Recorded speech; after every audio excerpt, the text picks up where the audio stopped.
Hello and welcome to AeroTime interviews as part of our Women in Aviation campaign. My name's Hunter McLeod. I'm a pilot in Australia and recently shared my COVID story on AeroTime.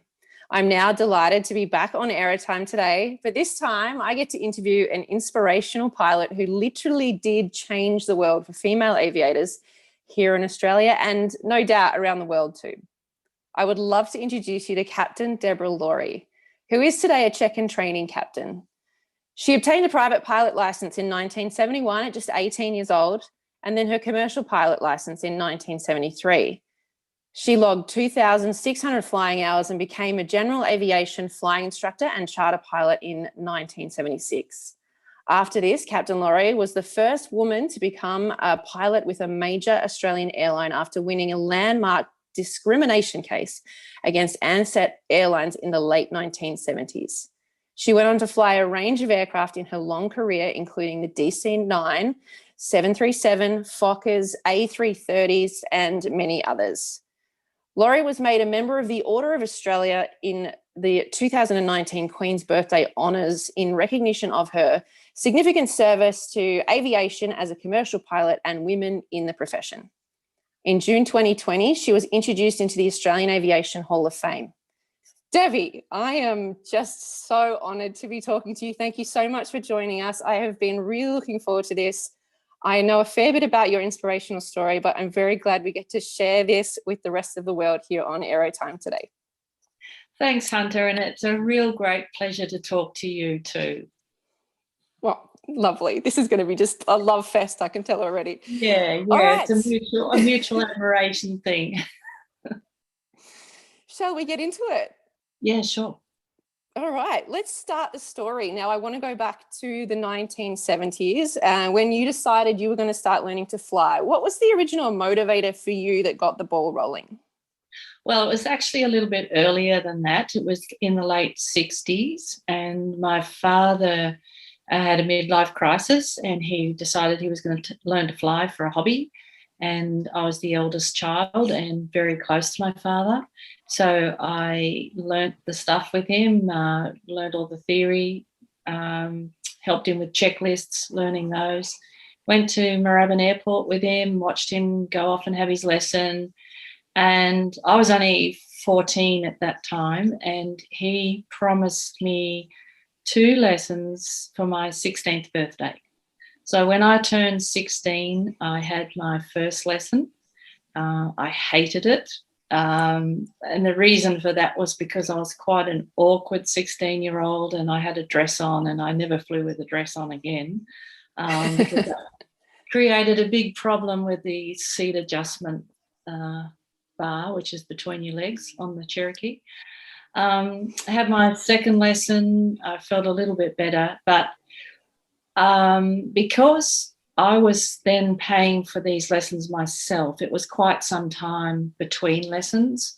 So I could only afford one a month because I was still in school. So I was doing all kinds of odd jobs to pay for these things. And my intention was just to go solo and prove to him that I could do it. That happened 11 months later, after 11 hours of flying lessons. And I thought that would be the end of it, but it wasn't, because I got the bug then. After going solo, I never looked back. What was the cost of a lesson back in the 60s? That's a really good question, and I actually know the answer. Dual was $13.50 and solo, yeah, I know, and solo was $8.50 an hour. So I know you're going to, I know, it's incredible. So for anyone thinking about it now, the cost of a dual lesson can be anywhere from $300 to $400 an hour. So yeah. Wow. Yeah. That's incredible. All right, so we've got the ball rolling. You've started to do the hours. You've built up. You've got the license, and then you have to go and look for the first job. So most pilots have quite a dramatic story as to how they got their first flying position. Do you want to talk me through yours? Well, my first flying job wasn't all that dramatic, really, because I was at the flying where I was learning to fly myself, or had learnt to fly. I was doing part-time work on the weekends, taking the bookings and keeping the logbooks and things like that. And doing that, I also got a discount off my lessons. So those prices I quoted to you might be discount prices, actually, just now that I'm recollecting. But anyway, as a part of that, once I got my commercial license and then went and did my instructor's rating on top of that, I moved into that flying school and became an instructor there. So for me, the transition to that first job wasn't all that difficult. I think the most challenging thing was getting enough hours to get the commercial license and then progress further on to the instructor's rating. And with getting the hours up for the commercial license, and this is where I could relate so much to what you're doing now, with you flying people into the outback. I was at university and I just thought it was a good idea in the holidays to say to a few friends, do you guys want to go on a safari around Australia? All you have to do is just chip in for the fuel and off we go. And I did a couple of those and they were amazing, really amazing trips. And these trusting souls who came along with me at the end of the trip learned how to refuel the aircraft. They learned how to tie it down. They learned how to navigate. It was really an amazing time. And all the places that I went to are very different now. For example, we could land on an airstrip right beside Ayers Rock, which you can't do today, but a lot of fun. So you used to be able to taxi up to the pub, I think, and just park the aeroplane out the front of the pub. Was that the standard operating procedure for the Outback? That was in Birdsville, yes. You could do that. And I used to bring opals back for a friend of my father's, and we would go to this place that was north of Quilpie in Queensland, where they actually made a strip for the aircraft. They bulldozed a strip. And when to do the shopping, we would jump in the aircraft and fly down to Quilpie and do the shopping and take it back up there. So it was a really different, it's really different. It is. Australia is very vast. For the people that have never been to Australia, it is hours of flight time between a couple of towns. There's a lot of nothing. Yeah. All right. So you've done your stint in general aviation and then you started applying for the next big step, the airline job. First applied in 1976, but it wasn't until 1978 you were even given the opportunity to interview for the Australian airline Ansett. You were rejected. During those 2 years, you would have seen countless male pilots jump over you and into these positions. And after a knockback by Reg Ansett himself, what was the tipping point to say enough is enough to make you file that landmark legal case with the Victorian Equal Opportunity Board? Well, it was a little bit different. The process was slightly different. I had put in my application to both airlines, which in those days were Ansett and TAA. I didn't go for Qantas at that point in time. I think because I didn't want to really do international. But I got replies back to my letters backwards and forwards, and finally Ansett did interview me, just checked my credentials, my license, logbook and all that sort of stuff. And then I was summoned for a second interview, which was a longer process with six training senior captains in the company. And then I was sent off for a psychological test and then a medical and all those things. So it was looking like I was going on track for a positive result. And I was interviewing with 28 other candidates, and I knew that I was pretty competitive with those guys. And then I got this letter to say that my application had been rejected and good luck with the rest of your career. That was the point where I said, well, that's not right. That can't be right, because I know that I've ticked all these boxes. So the equal opportunity law had just been introduced into Victoria, and my fiance at the time suggested that we go and see or make an appointment with the Commissioner for Equal Opportunity, which we did. So went along there, and told her what I thought had happened. And she, of course, when you're saying to somebody, you know, I should have been selected, they're going, well, what do you base that on? It's a very difficult question, sorry, to answer. However, she made a phone call herself to Reg Ansett, who was in charge of, owned the airline. And the response that she got left her in no doubt there had been some foul play there, or discrimination, if you like. And so she got right behind me and said, I think you've got a case here that you could challenge, you know. And what had actually happened was that I had been selected initially by that interview panel. But when they announced this to Big Boss, he said no.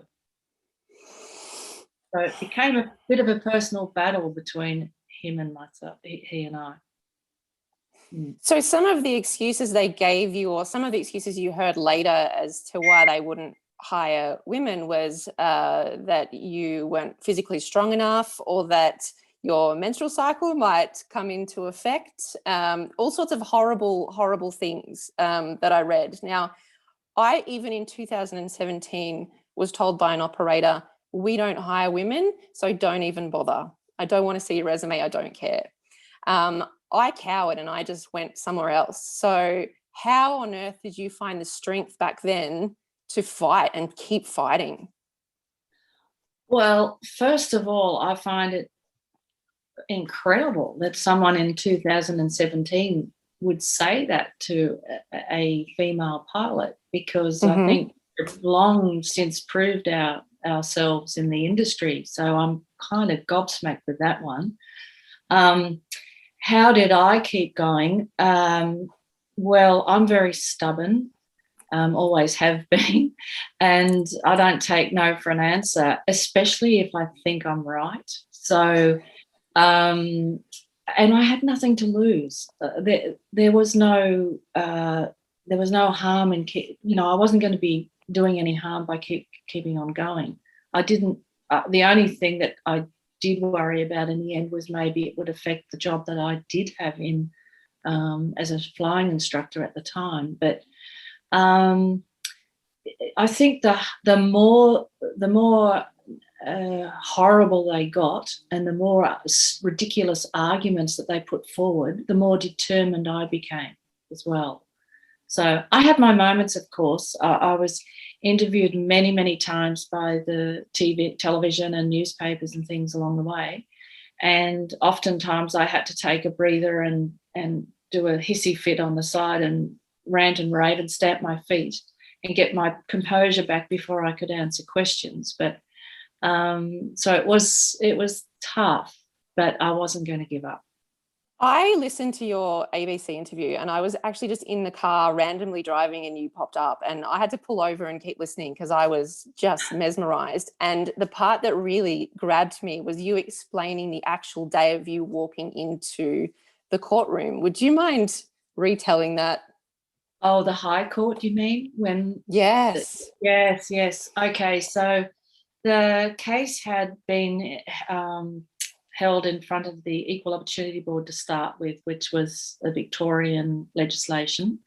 And the board actually found that Ansett had discriminated, and they made 4 orders, one of which was that I was to be employed on the next pilot intake.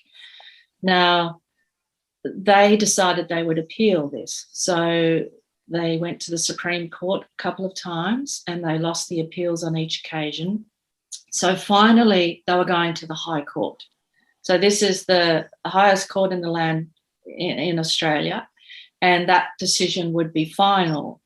So it was a really big deal, and it was the High Court at that time was in Sydney.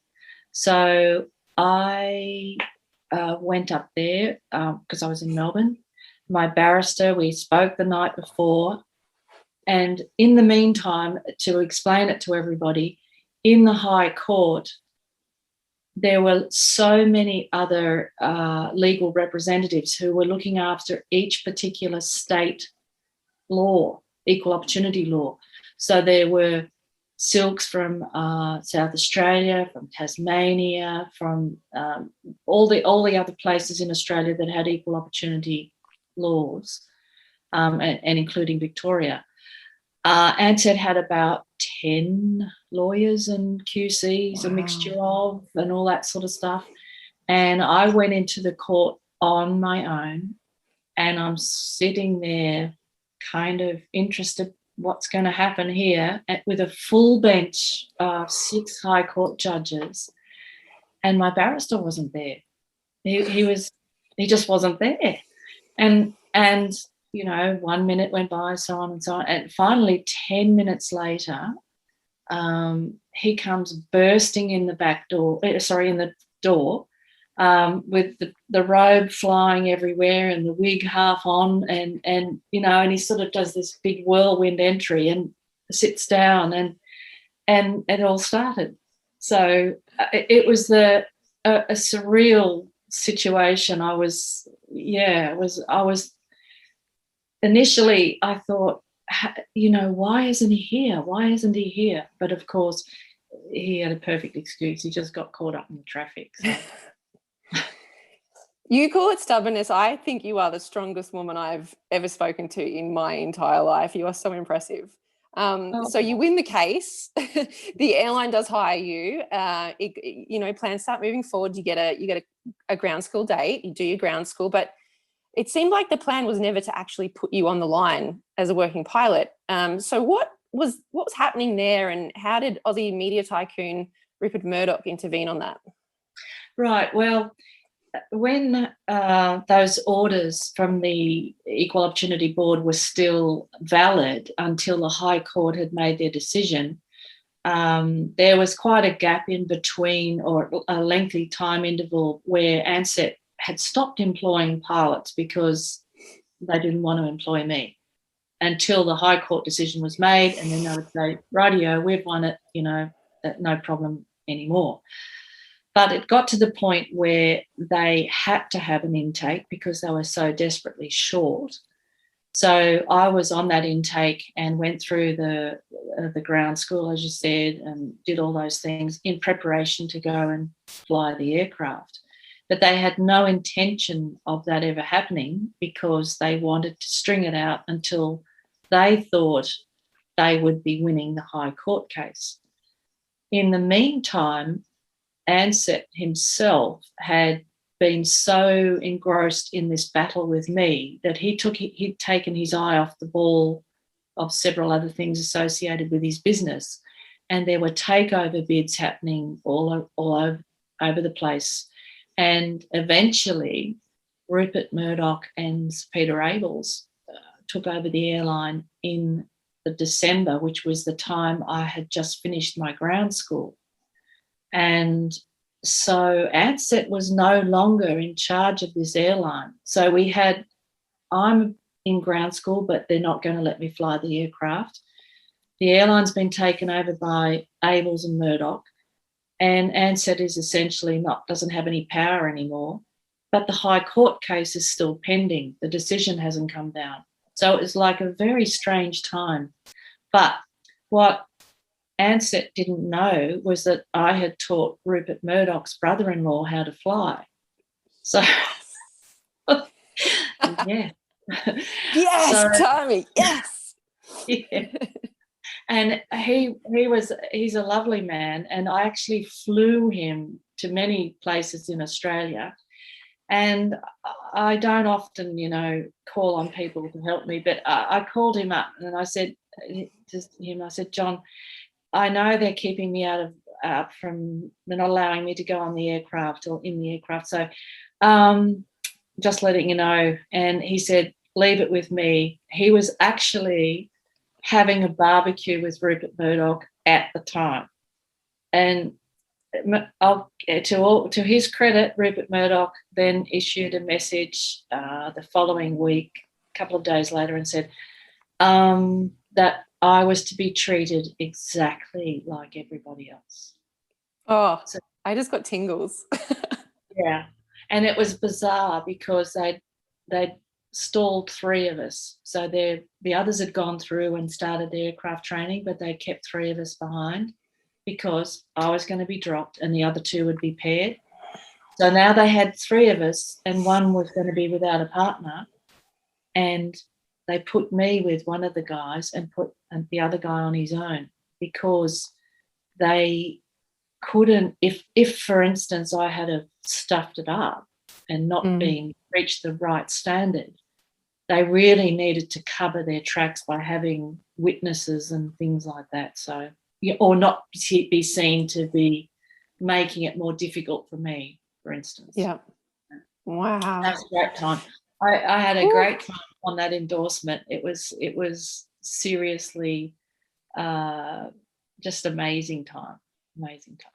I bet that every day would have felt like a win. Just walking in there would have just yeah. And the lovely part about it was we had to go down to Launceston, so we flew from Melbourne to Lawrie and on the Ansett aeroplane, and I was sitting there, I was like really nervous apprehensive about everything, and who turned out to be one of my dearest friends came. She's the purser on the flight. She came and leant on the back of the seat in front of the row in front. She said, I'm Margaret, and I'm just here to tell you that all us girls are right behind you. And and I just, oh wow. So that was such a wonderful thing to have, to know that the girls were supporting me. Yeah, absolutely. So you flew your first flight on a Fokker Friendship from Alice Springs to Darwin, 22nd of December 1980. The first day online for anyone going from general aviation to airlines is terrifying. You had a little extra pressure though, and I'm sure everyone was watching and seeing how you were going to perform. How was the captain that you flew with that day? Do you remember bits and pieces? Oh, I remember everything. He's also been a friend of mine ever since. He was an amazing guy. He said he would not fly with me if their intention was to fail me. He would only fly with me as long as I was going to be treated fairly. So that was, he was terrific. But I had to do a kind of a press conference thing before I left Melbourne. So, I know. And I had to, because I passengered up on the 727 from Melbourne to Alice. And so I had to walk out on the tarmac, several times while they did the videoing and all this kind of stuff and wave. All that stuff.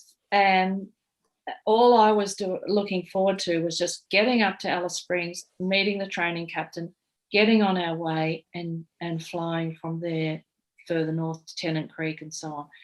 And again, when I arrived in Alice Springs, they said, oh, look, just one more photo, they've heard you're coming and could you please, would you mind, okay. Because I was like really nervous. I wanted to just get in and do the stuff that, do. And I just thought, but I can't be rude or anything like that. So I thought, yes, I'll do one more photo. Could you lean up against the strut of the aeroplane? And I went, wheel strut. Wait, yep, sure. So I put my arm on the strut of the Fokker, and when I took it away, I had oil from here to here. Oh, and I was just like, oh shit, but my training captain was so good. He just grinned, he said, no problem. He used to call me Deborah Jane. He'd say, no problem, Deborah Jane, just wipe it away. Aww. So yeah, he was gorgeous. Yeah. What a sweetie. Yeah. Now, one of the other notable points in your career and aviation in Australia was the pilot strike back in 1989. Now, 1,640 pilots resigned, and our legendary Prime Minister at the time, Bob Hawke, declared a national emergency, allowing the Royal Australian Air Force to provide domestic air service in place of the airlines while they sorted it out. It was a huge deal, and people in Australia still talk about it and still refer to the scabs at the time. So tell us about your part in all of this and why you and your colleagues resigned. Okay.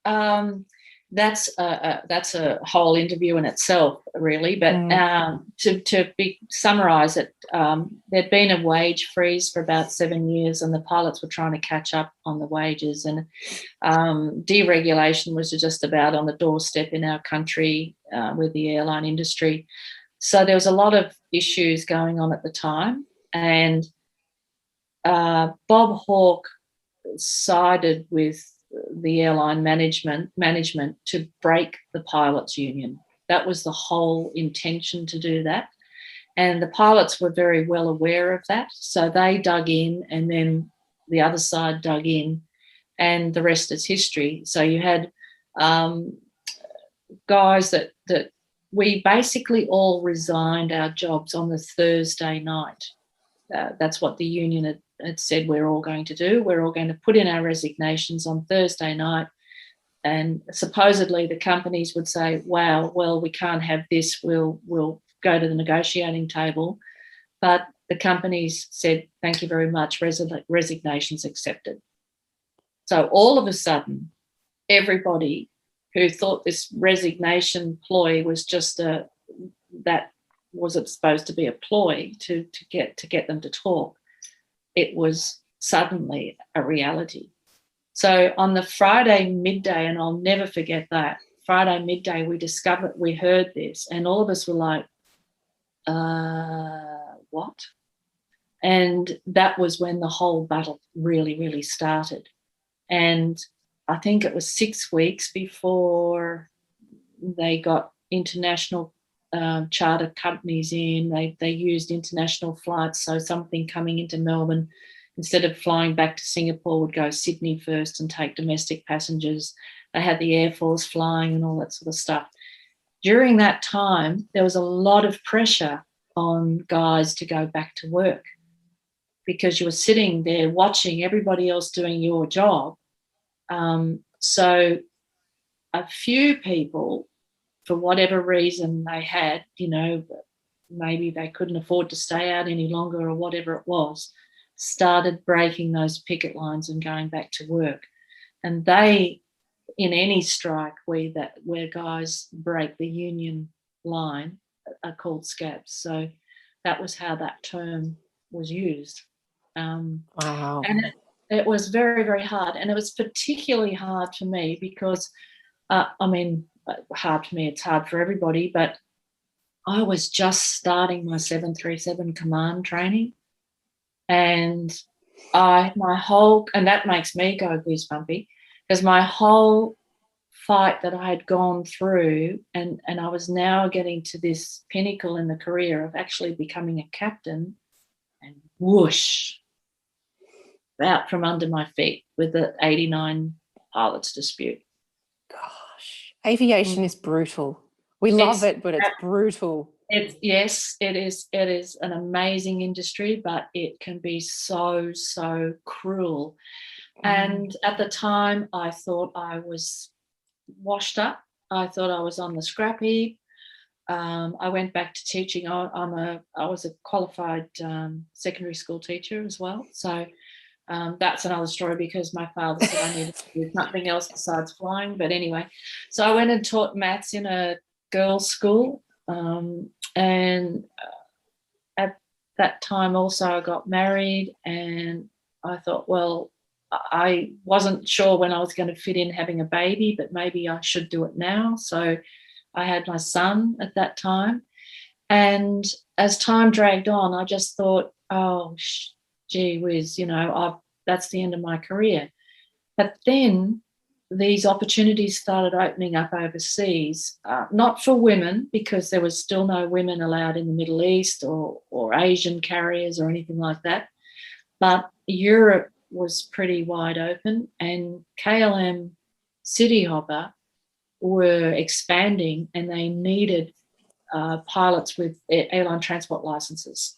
And so along with several other colleagues, I applied to KLM Cityhopper. I wasn't sure how I was going to get over there or do it or anything, but I just thought I'm actually going to go and apply for this job. Went over for the interview, came back, and then 2 weeks later they said, well, yeah, you're hired, The best thing that ever happened to me. Seriously, Wow. the best thing ever. So the industry in Australia compared to the industry in Europe, what do you see in terms of equal opportunities and progression into the future? Well, when I went over there, KLM already had several, when I say several, 20 or so, I think, female pilots. But there hadn't been the struggle for them that I had had.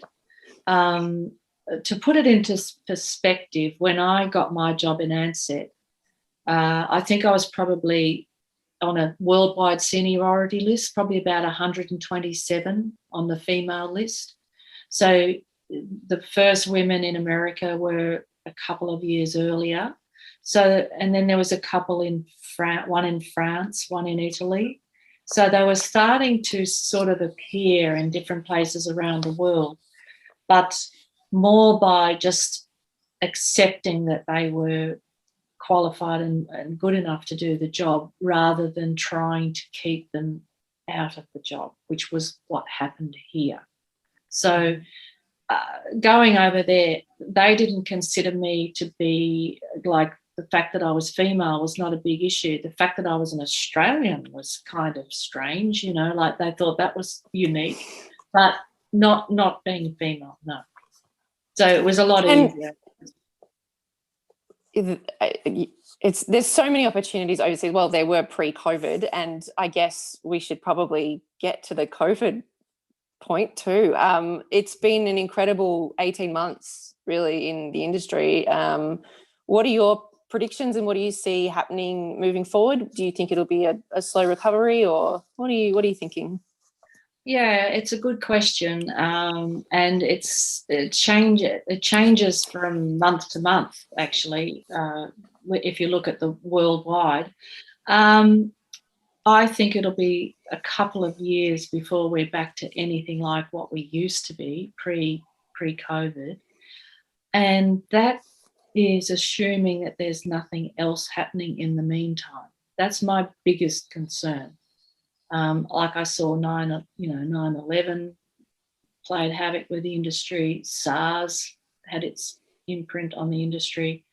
This is unprecedented. And because the recovery is taking so long, I'm just hoping that we stabilise enough and that there's nothing else disrupting it in the near future. So it's become extremely, it's always followed a sine wave, the industry, but it seems to have deviated like massive trough. Well, we are coming towards the end of the interview. I've got a couple of quick ones for you. You mentioned your son Thomas. Yes. Is he flying at the moment? Have you flown together recently, or where is he? He's flying. He's flying with Ryanair based in Edinburgh, and I went to surprise him for his birthday in February 2020, just before COVID started, and I sat on his jump seat from Edinburgh to Barcelona, and it was very funny because as a check and training captain, I fly with people who get quite nervous because they're under test and so forth. Then I was in the jump seat with Tom, and he was so nervous, and he said to me, "Mum, why do I feel like this is a check flight?" And I said, "Well, probably because it is." I'm like watching him very carefully, and he wanted to do so well for me. So, but it was brilliant. I loved every minute of it. It was fabulous. That is so beautiful. I would have loved to be a fly on the wall on that one. Oh, yeah. And you know what? I still haven't given up on him, and he and I flying on the same flight deck together. Yes. I'm not giving up on that one yet. Yeah. That's fantastic. So that'd have to be one of your most memorable, if not the most memorable flying moment for you. Do you have anything that tops that? Oh, I've got my top 10, what I call my top 10, yes, terrifying moments. And I think the top of the list was a flight from Amsterdam to Stavanger in a Fokker 50. and our engine anti-icing system had failed, but there was no warning to indicate that it had failed because it was a external input, total air temperature input was incorrect, and there was no measurement for that. So turning it on, it actually didn't come on, and both the engines started to perform rather poorly as they were suffocating with the ice building up, and the airplane just started sort of drifting down, if you like.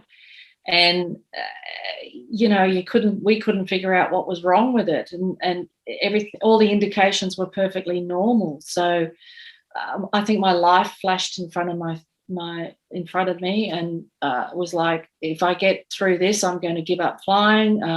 This has taken 10 years off my life. All these things going in front of you. And then the last thing that I remember thinking was, okay, this is not happening because I have to get back to pick up Tom from the creche. So this is not happening, right? And we got down to about 10,000 feet, and of course the ice melted and the engines recovered. So it was a very, very interesting, experience. It sounds like the start of an air crash investigation story.